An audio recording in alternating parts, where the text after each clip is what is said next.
ಕಂಸ ಏನಿರುತ್ತೆ ಇದರ ಮೇಲೆ ಇನ್ನೊಂದು ಪಾಯಿಂಟನ್ನು ತಗೋಬೇಕು. ಸೊ ಇದರ ಮೇಲೆ ಇಷ್ಟು ಇದೊಂದು ಒಂದು ಛೇದಕವನ್ನು ರಚನೆ ಮಾಡ್ಕೋಬೇಕು.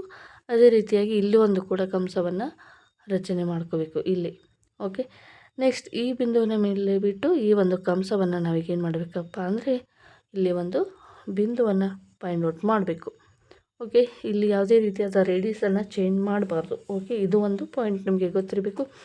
ಈಗ ಈ ವೃತ್ತದ ಪರಿಧಿ ಮೇಲೆ ಇರ್ತಕ್ಕಂಥ ಬಿಂದು ಮತ್ತು ಇಲ್ಲಿ ಇಂಟರ್ಸೆಕ್ಟ್ ಆಗಿರುವಂಥ ಎರಡು ಕಂಸಗಳನ್ನು ನಾನೀಗೇನು ಮಾಡ್ತಾಯಿದ್ದೀನಪ್ಪ ಅಂದರೆ ಜಾಯಿನ್ ಮಾಡ್ತಾಯಿದ್ದೀನಿ. Okay, this is the one line. Okay, next ಏನು ಮಾಡಬೇಕಪ್ಪ ಅಂದರೆ ನಮಗೆ 60 ಡಿಗ್ರಿ ಎಲ್ಲಿ ಫಾರ್ಮೇಷನ್ ಆಗಬೇಕು, ಸ್ಪರ್ಶಕಗಳ ನಡುವೆ ಇರುವಂತಹ ಒಂದು 60 ಡಿಗ್ರಿ ಫಾರ್ಮೇಷನ್ ಆಗುವ ಹಾಗೆ ತೆಗಿರಿ ಅಂತ ಇದೆ. ಹಾಗಾದರೆ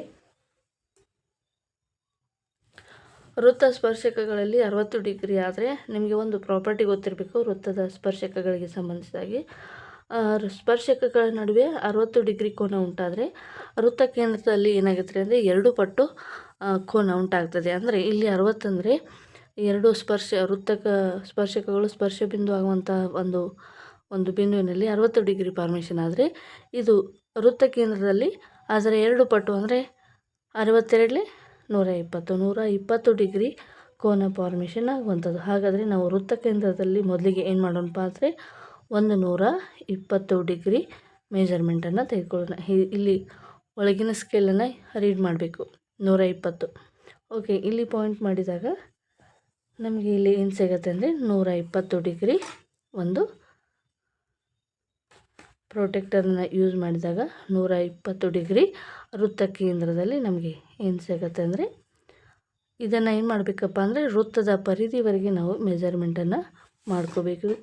ಈ ಒಂದು ಬಿಂದುವಿಗೆ ನಾನು ಬಿ ಅಂತ ಹೇಳಿ ಕರೀತೀನಿ.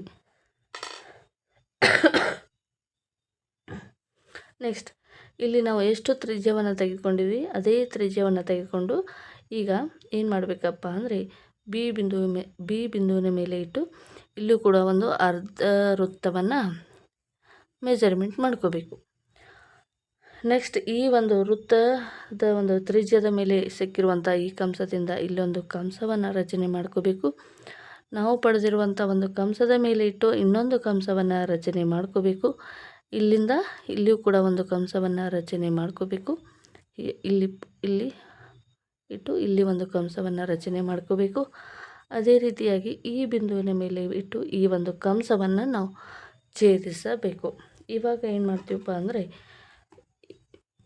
ಇಲ್ಲಿ ಒಂದು